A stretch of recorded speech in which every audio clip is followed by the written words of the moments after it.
How to use Clara Wealth app properly. Beginner mistakes that cost you. Most people download Clara Wealth thinking it's just another investment app, but the surprising truth is how you use it can make a huge difference in your financial growth. Let's go over the common beginner mistakes and how to avoid them. Clara Wealth allows you to build personalized portfolios and automate investments, but the first mistake beginners make is skipping the risk assessment.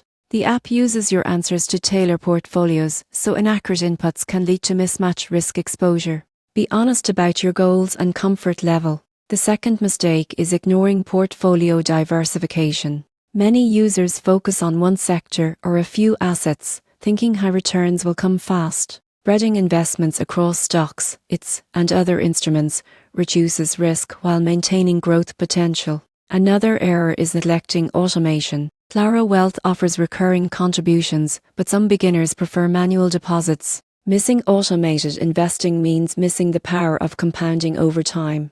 Beginners also often overlook fees. While Clara Wealth is low cost, certain premium features carry small charges. Understand them upfront, so your returns aren't unexpectedly reduced. Finally, not reviewing your portfolio regularly is a common mistake. Market conditions change, and occasionally rebalancing ensures your investments remain aligned with your goals. Used correctly, Clara Wealth is more than an app, it's a tool for strategic investing. Fill out your risk profile accurately, diversify smartly, automate contributions, and review your portfolio consistently. By avoiding these beginner mistakes, you can turn Clara Wealth into a real engine for long-term financial growth.